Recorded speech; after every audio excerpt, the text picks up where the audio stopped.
Positive एथीइज्म Hindi channel प्रेक्षकों को स्वागत।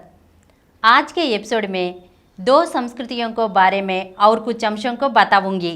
गौरा जी का मानना था कि पिछड़ी जाति के वर्ग हरिजन गिरिजन लोग अगर शिक्षा के क्षेत्र में आगे आए तो जाति पांति की भावना दूर होकर सामाजिक एकता आसानी से आएगी और उच्च जाति के अधिकार कम होने की संभावनाएं अधिक होंगी। इसलिए जो कोई भी व्यक्ति पढ़ाई के प्रति रुचि दिखाता, गौरा जी उनकी भरपूर सहायता करते।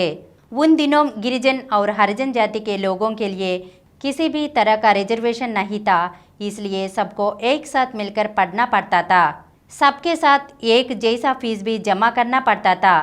किताबें खरीदने के लिए, गांव से आकर रहने के लिए और भोजन के लिए उन्हें बड़ी तकलीफ उठानी पड़ती थी। ऐसे समय में गौरा जी कई लोगों की मदद करते थे और दूसरों से उनकी सहायता करवाते थे। गौरा जी ने कई छात्रों को हफ्तों की भोजन की व्यवस्था भी करवाई थी।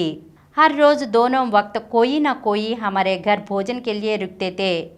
ऐसा हमारे यहाँ अधिक समय रुकने वालों में शेड्यूल कास्ट फेडरेशन के नायक श्री काकीनाडा सूर्य प्रकाश राव जी एक हैं। सूर्य प्रकाश राव जी के प्रति हमारे ससुर और सास दोनों भी विशेष लगाव रखते थे। हमारे ससुर जी उन्हें स्वयं खाना परोसते थे। वह खाने में शर्माए नहीं, इसलिए ससुर जी स्वयं उन्हें हर चीज़ को पूछकर उनको खाना परोसते थे। इस तरह विभिन्न जाति के लोग हमारे यहाँ आना जाना और भोजन करने से हमारे परिवार के बहुत करीबी लोग समाज के विभिन्न परिस्थितियों के बारे में जानकारी दिया करते थे। उन दिनों हमारे घर कुछ ऐसे छात्र भी आते थे जो अति निम्न जाति के थे। उस जाति के लोग चोर माने जाते थे। समाज में और कानून में भी इनकी हालत बहुत ही दयनीय थी। ऐसे लोगों के से विभिन्न तरह की जानकारी प्राप्त करना समाज को जानने के बराबर था। उन दिनों कुछ विद्यार्थियों के साथ गौरा जी ने अछूत माना जाने वाला प्रांत अच्युतापुरम में एक प्रौढ़ शिक्षा केंद्र प्रारंभ किया। मैं भी कभी कभी वहां जाकर वहां की स्त्रियों से बात किया करती थी। कम से कम महीने में 2 शनिवार और रविवार के दिन गौरा जी अपने छात्रों के साथ आसपास के गांव में शैक्षिक भ्रमण के लिए ले जाया करते थे। वहां के पेड़ पौधे फूल फल आदि के बारे में छात्रों को समझाया करते थे। हम वहां खाने के लिए सामान भी घर से ही बनाकर ले जाते थे। लड़कियां होती है तो मैं अवश्य उनके साथ जाती थी। यह शैक्षिक भ्रमण केवल वनस्पति शास्त्र से संबंधित जानकारी प्राप्त करने के अलावा विभिन्न तरह के सामाजिक विषयों को जानकारी देने का प्रशिक्षण केंद्र बन गया। उन दिनों लड़कियां घर जेवर खूबसूरती और पूजा पाठ में ही लगे रहते थे। अगर कोई पढ़ लिख भी लेता तो इन सब में कोई विशेष परिवर्तन नहीं होता, परंतु हमारे द्वारा किए जाने वाले शैक्षिक भ्रमण और चर्चाओं में भाग लेने की वजह से लड़कियों में भी विशेष परिवर्तन आया। उनके दृष्टिकोण में भी बदलाव आया। उन दिनों इस तरह हमारे साथ आने वाले लोगों में अब के रेड क्रॉस सोसाइटी के प्रमुख श्रीमती चल्लपल्ली सरस्वती, स्वर्गीय डॉक्टर जानकी बाई, कूचमंची रमणम्मा, गौरा जी के साथ शिक्षा प्राप्त करने वाले विद्यासागर जी की बहनें लीलावती, सरोजनी आदि थी। हमारे बच्चे मनोरमा और लवणम को भी हम साथ ले जाया करते थे। ज़्यादातर इन बच्चों की देखभाल भी लड़कियां ही करती थी। जिन छात्रों की शादी हो गई है वे भी अपनी पत्नियों को इस शैक्षिक भ्रमण में लाया करते थे। खासकर सरोजनी लीलावती मुझे हर काम में सहायता देती थी। यह सभी चीज़ें मैं आपको इसलिए बता रही हूँ कि उन दिनों राजनीतिक क्षेत्र में महिलाएं सत्याग्रहियों के रूप में आते थे, परंतु सामाजिक क्षेत्र में विशेष परिवर्तन नहीं हुआ। कभी कभी राजनीतिक नेताओं के परिवारों की महिलाओं के जीवन विधान में भी कोई खास परिवर्तन नहीं हुआ। ऐसे हालत में यह सभी कार्यक्रम मुझे और विस्तृत होने के लिए बहुत उपयोगी सिद्ध हुए। यहाँ एक घटना का विवरण मैं देती हूँ। उन दिनों सीवी के राव जी के पिताजी को कार हुआ करती थी। वे हमारे परिवार के बहुत करीबी व्यक्ति थे। हमें कहीं भी जाना होता तो हम उनकी कार लेकर जाते थे। एक दिन ठीक मैं निकलने ही वाली थी, इतने में हमारे रिश्तेदार एक आदमी काकीनाडा से हमें देखने के लिए आए। तब तक मैं निकल नहीं वाली थी। इसलिए मैं सिर्फ 5 मिनट उनसे बात करके गौरा जी के साथ मिलकर CVK राव जी के कार में चली गई। काकीनाडा से आए हुए व्यक्ति ने कार में बैठे हुए गौरा जी को नहीं देखा और उन्होंने मुझे कार में जाते हुए देख काकीनाडा जाकर मेरी माँ से यह कह दिया कि मैं कार में किसी के साथ घूम रही हूँ।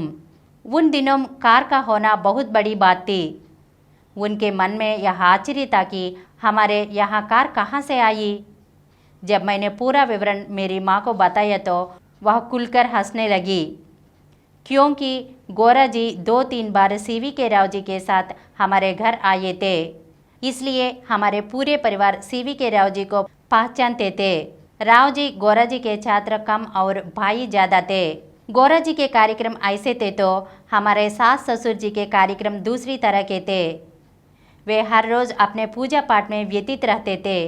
शिवरात्रि के दिन 24 घंटे जागरण करके भजन किया करते थे। इन भजनों में उनके शिष्यगण भी भाग लेते थे। इन सब में मैं भाग नहीं ले सकती थी। उधर गौरा जी को और इधर हमारे सास ससुर दोनों को खुश करना ऐसे संदर्भ में मेरे लिए बहुत कठिन था। जब भी घर में ऐसा कुछ होता तो गौरा जी घर से बाहर चले जाते थे। संयुक्त परिवार होने की वजह से मैं उस घर की बहू होने के नाते मैं ऐसा कर नहीं सकती थी, इसलिए खाना बनाने में और अन्य तैयारियों में मैं उनकी सहायता करती थी, परंतु रात भर जागने के मामले में मैं उनका साथ नहीं देती थी। उनके साथ कुछ समय बैठकर 1-2 घंटे सो जाया करती थी। उनके कार्यक्रमों में उनकी सहायता कर कुछ देर उनके साथ बैठकर उनको खुश करती थी और मैं अपने आप को खुश करने के लिए कुछ समय सो जाया करती थी। इस तरह से दोनों तरफ संभालने का प्रयास किया करती थी। मेरी आखिरी ननद साम्राज्यम से वे विभिन्न तरह के पूजा पाठ करवाते थे। ऐसे में मुझे उनका साथ देना पड़ता था। घर आए महिलाओं को तिलक लगाना, उनका स्वागत करना, उनको फल फूल देना मेरी जिम्मेदारी थी। मैं गौरा जी को समझती थी कि जब ससुर जी हमारे कामों के बीच नहीं आते तो हम उनको रोक नहीं सकते। मैं कोई व्रत या पूजा पाठ नहीं करती थी। जब घर के सभी लोग व्रत रखते थे, मैं कम से कम काफ़ी बनाकर पी लेती थी। इस तरह से यह तो स्पष्ट होता था कि मैं उपवास नहीं रख रही हूँ। मेरा विचार यह है कि जब घर के बुजुर्ग 2 कदम हमारे साथ चल रहे हैं तो उनके साथ संयुक्त रूप से एक परिवार में रहते समय इन सब का पालन करना जरूरी है। 1932 में हमारे तीसरी संतान लड़की पैदा हुई। उन दिनों गांधी इरविन का समझौता कर गांधी जी कांग्रेस के प्रतिनिधि के रूप में राउंड टेबल कॉन्फ्रेंस के लिए लंदन गए हुए थे, इसलिए हमारी बेटी को हमने मैत्री नाम रखा। मैत्री भी शांति नक्षत्र में ही पैदा हुई। फिर भी सब कुछ ठीक ही था। जब से हमारे सास ससुर हमारे साथ रहने के लिए आए, तब से उन्होंने अपना घर किराए पर दे दिया था। सिलोन गए हमारे जेठ जी की पहली पत्नी और उनके बेटे को हमारे ससुर जी का घर दे दिया गया। इस विषय में गौरा जी ने बहुत ही जिम्मेदारी ली थी। हमने सोचा था कि हमारे घर के पास में सास ससुर जी के लिए एक खपरेल का घर बनाकर दे दे, पर वह आर्थिक रूप से यह संपन्न नहीं हो पाया, इसलिए हमने इसको टाल दिया। परंतु हमने अपने सास ससुर को यह बता दिया कि यह अपना खुद का घर माने और इसमें जो कुछ भी परिवर्तन करना चाहें वह खुद कर सकते हैं। अगले एपिसोड में फिर मिलेंगे। धन्यवाद।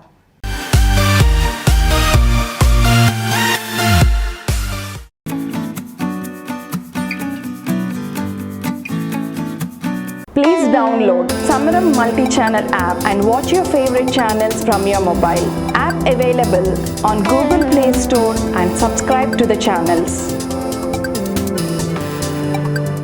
For more videos, please subscribe to this channel Positive Atheism and activate the bell icon.